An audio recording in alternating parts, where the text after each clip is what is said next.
Ridwan Kamil OTW, on the way ke Jakarta, sementara Ahmad Saroni mengatakan, saya sudah stay di Jakarta. Ya. Jadi ini persoalan tentang pilkada serentak pada agenda 27 November segera dipanasi. Sementara itu Anies, bahkan mungkin juga Bu Risma dan Caimin siap-siap atau kemas-kemas, ya, bukan partai politik. Ya, teman-teman, kita ketemu lagi di topik yang tentu menarik untuk kita siapkan dan panasi, ya, terkait dengan pilkada. Nah, kita akan bahas terkait dengan apa yang saya sebut sebagai memilih kepala daerah koruptor. Ya, wah, ini sadis, ya, sadis ini soal judulnya ini. Tapi kita akan bicara soal itu, teman-teman. Nah, hari ini saya tidak share sebuah buku karena saya di luar perpustakaan saya dan meminjam perpustakaan sebuah lembaga tertentu. Baik, kita mau bicara soal potensi pilkada DKI, ya.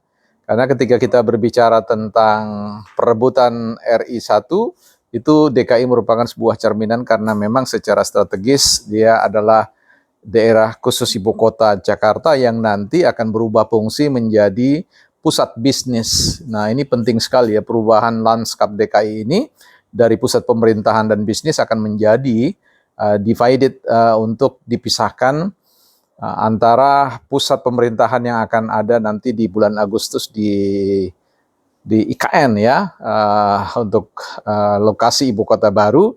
Dan kemudian Jakarta akan dipermakulang menjadi pusat sentra bisnis bahkan diharapkan menjadi salah satu yang terbesar di Asia Tenggara. Ya, nah, teman-teman, kita tahu seperti Sydney atau Melbourne itu merupakan dua contoh di mana Sydney adalah pusat pemerintahan, sementara di Melbourne adalah pusat bisnis dan di kota-kota lain di seluruh dunia. Nah, yang menarik bagi kita ini, kita tahu bahwa catatan sepanjang tahun 2000-an itu kita lihat bahwa banyak sekali kepala daerah yang terjerat kasus korupsi, ya, lebih dari 170-an kepala daerah baik di level gubernur, wali kota, bupati, itu semua mereka terjerat korupsi. Itu seperti bintang-bintang yang berguguran satu demi yang satu. Nah, persoalannya adalah kita ketika memasuki kontestasi politik, kita tahu problem kita, kultur kita adalah pemilih-pemilih yang sifatnya bersinergis dengan para elit yang melakukan apa yang disebut dengan political transaksi, ya, transaksi politik yang tidak main-main, ya, menghamburkan uang yang bukan dalam hitungan ratusan juta, tapi miliaran, puluhan miliar, apalagi untuk kasus gubernur bisa menjadi ratusan miliar. Nah, ini pertaruhannya jelas sekali bahwa itu semua akan menyandera anggaran pendapatan belanja daerah, ya, yang harapannya sebenarnya mengalir kepada orang-orang banyak, people atau rakyat yang harusnya menjadi target pensejahteraan. Tetapi ketika kita tahu bahwa pada proses-proses politik di hulu atau kontestasi itu sudah menelan biaya yang sangat spektakuler, maka dipastikan, ya, it's the same the corruption, ya. Kita tahu bahwa korupsi itu adalah extraordinary, ya, crime, ya, kejahatan yang luar biasa.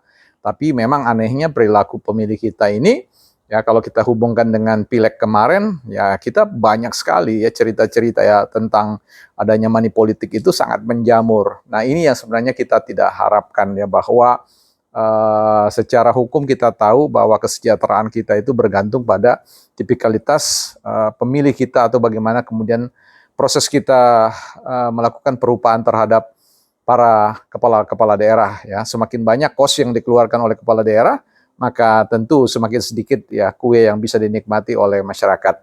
Nah, itulah pentingnya bagaimana secara moral kita akan mendampingi proses pilkada ini. Ya, kita akan teropong semua pilkada baik di level gubernur, di level bupati atau wali kota dan seterusnya, ya. Nah, ini merupakan panggilan moral kita untuk sama-sama kita melakukan edukasi politik kepada publik, kepada halayak untuk lihat arti penting dari pemberian suara terhadap mereka-mereka, ya. Sekali lagi kita tidak sedang mengadvokasi mempromosikan tentang yang disebut dengan political transaction atau transaksi politik.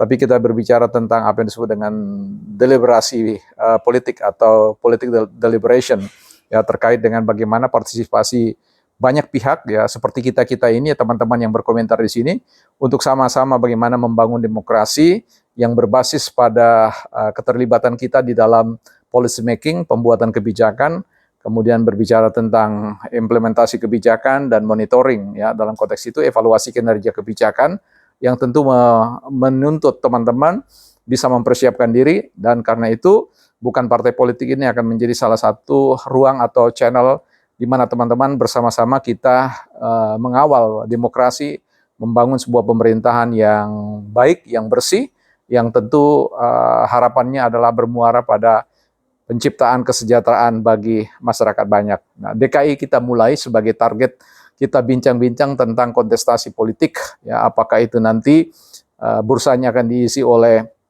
Pak Ridwan Kamil atau Ahmad Saroni, atau juga Bu Risma, bisa juga Kaisang dan sebagainya.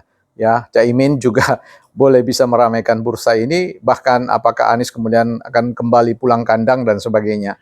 Ini akan menarik bagi kita. Tapi sejatinya sekali lagi, ketika kita memilih kepala daerah, ya, dengan bermodalkan politik transaksi, maka yang terjadi akan, ya, saya rasa kita sedang memilih yang namanya pemerintah atau kepala daerah yang korupsi. Ya, karena kita tahu bahwa Indonesia sampai hari ini belum lepas, ya, dari salah satu negara yang indeks korupsinya sangat memprihatinkan, bukan partai politik. Ya, say hello dulu semua. Ada supporter di belakang. Say hello. Ah, itu bye-bye katanya.